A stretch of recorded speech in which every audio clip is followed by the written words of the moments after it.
Chancellor Rachel Reeves is facing an unprecedented backlash after an embarrassing public U-turn on her stance regarding P&O ferries, triggering outrage across the political spectrum. What was supposed to be a monumental moment for Labour, their first major international investment summit, designed to showcase the UK as a pro-business, stable economy under Keir Starmer's leadership, has been completely overshadowed by the Chancellor's shocking remarks. Labour's messaging on workers' rights, once its most formidable weapon, has been thrown into complete disarray, and this scandal has come at the worst possible time. But before we dive into the full details of this scandal, make sure to like this video, subscribe to our fast-growing channel, and stay tuned for more political drama as it unfolds across the UK. Rachel Reeves's spectacular climb down on P&O ferries couldn't have come at a more inconvenient moment, as Starmer's government geared up to host its inaugural investment summit, welcoming hundreds of top global executives from companies like Goldman Sachs, BlackRock, HSBC, and Google. They had one mission: to prove that the UK is once again open for business after years of chaos under the previous Conservative administration. Yet instead of headlines lauding Labour's success in securing billions of pounds in foreign investment, the summit is now making headlines for all the wrong reasons. The seeds of this scandal were sown back in 2022, when P&O ferries shocked the nation by sacking 800 British workers without notice, only to replace them with cheaper foreign agency workers. The mass firing, which was delivered through a pre-recorded video message, was widely condemned across the political spectrum. At the time, Labour was quick to jump on the scandal, positioning themselves as the defenders of British workers. Rachel Reeves, then Shadow Chancellor, called the company's behaviour disgraceful and insisted it should be made illegal for any company to treat workers in such a manner. Transport Secretary Louise Hay was even more vocal, branding P&O a rogue operator and calling for a nationwide boycott. Fast forward to Labour's first 100 days in power, and the party's position seems to have shifted dramatically. With the Labour government relying on the success of its investment summit to project economic stability, the arrival of P&O Ferries' parent company, DP World, on the scene turned everything upside down. DP World, the Dubai-based logistics giant, threatened to pull out of a $1 billion investment in London's Gateway container port after Hay's remarks about P&O. This sent Labour into panic mode, desperate to prevent the summit from collapsing before it even started. As the summit approached, frantic behind-the-scenes negotiations were held to keep DP World on board.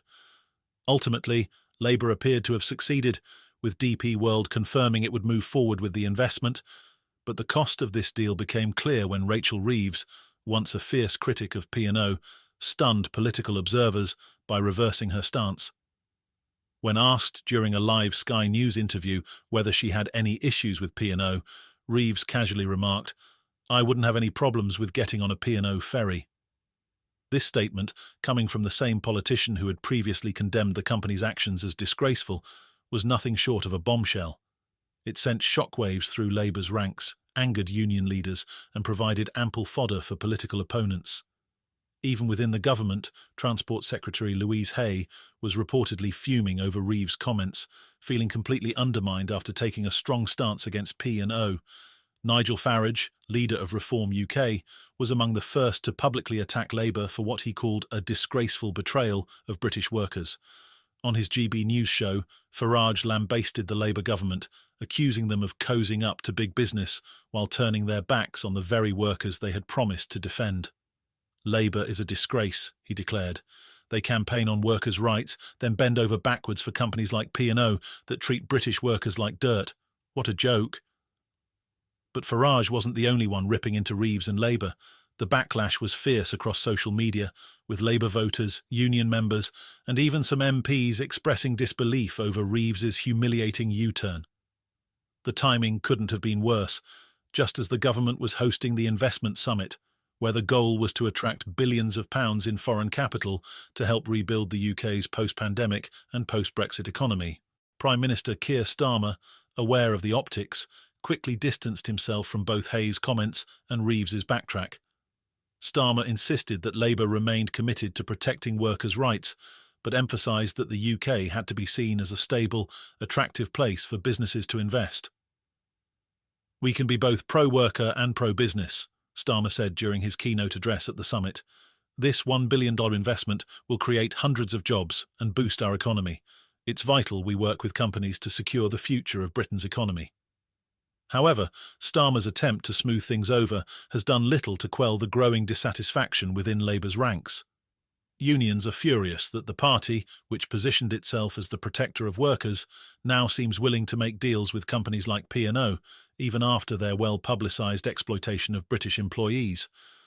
Union leaders are questioning whether Labour can still claim to be the party of the working class. At the same time, Labour's broader economic strategy is now under intense scrutiny. Reeves and Starmer have been trying to strike a delicate balance, wooing big business with promises of tax cuts and investment incentives, while simultaneously rolling out their new deal for workers, which includes plans to raise wages and improve working conditions. But the P&O scandal has exposed cracks in this strategy. Can Labour truly be both pro-worker and pro-business, or are these two goals fundamentally at odds? Critics argue that Labour's decision to prioritise foreign investment over standing firm on workers' rights sends a dangerous message. This government is bending over backwards for big business while betraying the very people who voted for them, one political commentator said. If Labour thinks it can court billion-dollar corporations while ignoring the needs of workers, they've got another thing coming. Despite the controversy, Labour did manage to secure major investments during the summit. DP World confirmed it would proceed with its £1 billion investment in the London Gateway container port, creating 400 new jobs and making London's port the largest in the UK. Other companies, including Blackstone and Octopus Energy, pledged billions more in green energy projects and infrastructure development. Starmer and Reeves were quick to tout these achievements as proof that their pro-business approach is working. But the damage to Labour's credibility may be long-lasting. Reeves's humiliating climb-down on P&O has raised serious questions about whether Labour is willing to stand by its promises when faced with pressure from big business. For many Labour supporters, this scandal has exposed the party's willingness to compromise its principles in the name of economic growth.